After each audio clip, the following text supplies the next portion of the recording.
Halo gardener, balik lagi di channel Nurani Japan dalam serial tanaman hias. Kali ini kita bakal belajar bareng tentang tanaman hias yang super populer, Sansevieria alias lidah mertua. Tanaman ini cantik, gampang dirawat, dan tentu saja bisa kita perbanyak sendiri di rumah. Di video ini kita akan coba perbanyakan 3 jenis sekaligus, Sansevieria trifasciata, Sansevieria trifasciata laurentii, dan Sansevieria cylindrica.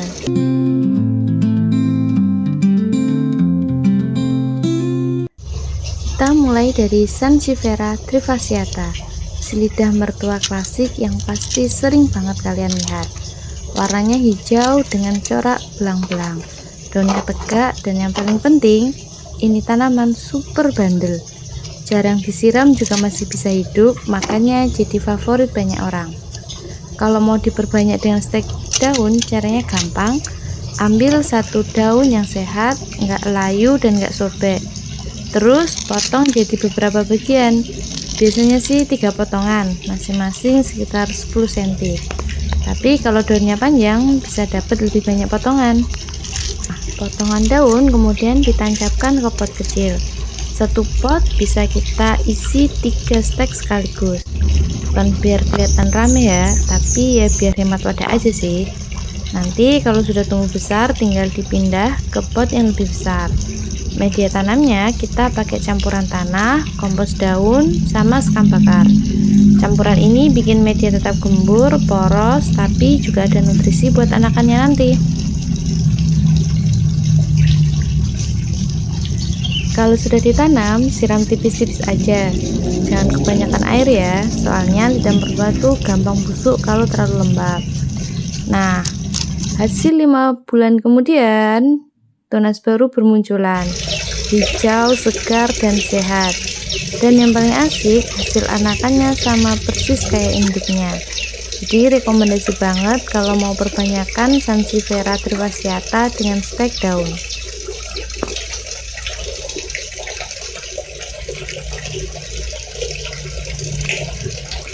Tahu nggak sih kenapa Sansevieria sering disebut lidah mertua?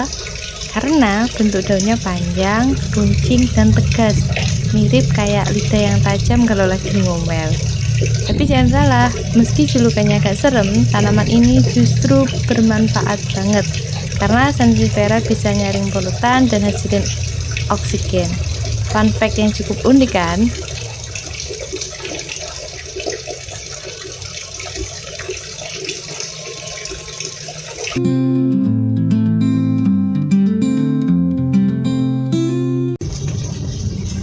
Sekarang kita pindah ke Sansevieria trifasciata laurentii. Kalau tadi daunnya hijau polos belang-belang, laurentii ini kelihatan lebih mewah karena ada garis kuning di pinggir daunnya. Tanaman ini juga termasuk tanaman indoor, jadi cocok ditaruh di dalam ruangan.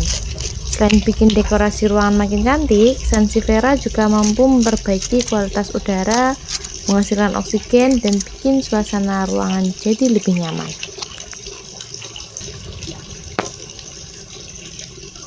Untuk cara perbanyakannya sama aja kayak yang sebelumnya. Kita pakai cara stek daun. Pilih daun yang sehat, potong menjadi 3 bagian, terus tanam di media campuran tanah, kompos daun, dan sekam bakar. Gampang banget kan?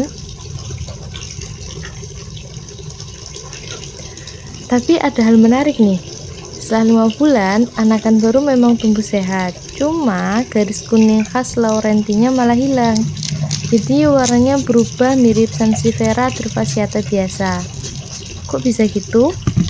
Jadi gini, Sansevieria trifasciata laurentii ini termasuk tanaman chimera atau tanaman dengan susunan genetik yang berbeda di bagian daunnya. Warna kuning yang ada di pinggir daun sebenarnya berasal dari jaringan tertentu yang beda dengan bagian tengah daunnya yang hijau. Nah, waktu kita memperbanyak dengan cara stek daun, tunas baru yang muncul itu tumbuh dari jaringan bagian dalam daun yang hijau. Sedangkan jaringan yang menyimpan sifat variegasi kuning biasanya nggak ikut aktif dalam proses regenerasi. Akibatnya, anakannya tumbuh dengan warna hijau polos tanpa pinggiran kuning.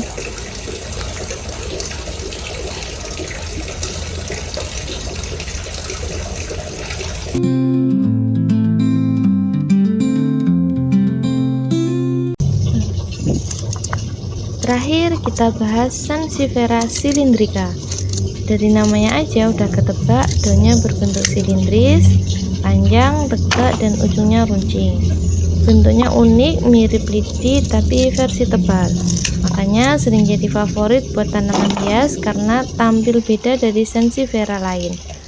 Oh ya, Sansevieria ini juga termasuk tanaman sukulen, jadi punya kemampuan menyimpan air di dalam daunnya. Itu sebabnya dia kuat banget bertahan di kondisi kering, gak rewel soal penyiraman, cocok buat yang suka lupa nyiram tanaman. Untuk perbanyakannya sama aja, kita pakai stek daun, pilih daun yang sehat, potong sesuai ukuran, lalu tanam di media campuran tanah, kompos daun, dan sekam bakar. Setelah ditancapkan, siram tipis-tipis aja biar lembab. Salah satu kelebihan perbanyakan Sansevieria dengan stek daun adalah lebih hemat bahan tanam. Nggak perlu satu daun utuh, cukup dipotong-potong, tiap bagian bisa jadi calon tanaman baru. Praktis banget kan?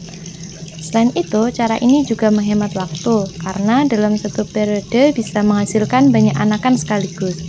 Ditambah lagi, caranya relatif mudah dan tingkat keberhasilannya juga tinggi. Jadi cukup dengan satu daun kita bisa punya banyak anakan tanaman baru yang tumbuh subur.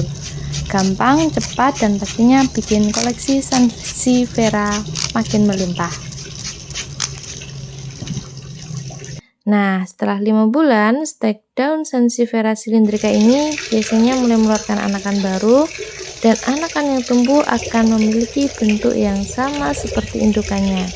Jadi kalau indukannya unik berbentuk silindris, anakannya juga ikut unik. Selain tampilannya yang khas, Sansevieria cylindrica juga punya banyak manfaat keren. Sama seperti Sansevieria lainnya, dia mampu menyaring udara kotor, menghasilkan oksigen, dan dipercaya bikin suasana ruangan lebih rileks. Cocok banget ditaruh di ruang kerja maupun ditanam di kebun. Jadi gimana? Tertarik buat coba menanam Sansevieria di rumah? Selain gampang dirawat, koleksi tanaman ini bisa bikin rumah makin estetik dan sehat. Sampai jumpa di serial tanaman hias berikutnya. Bye-bye.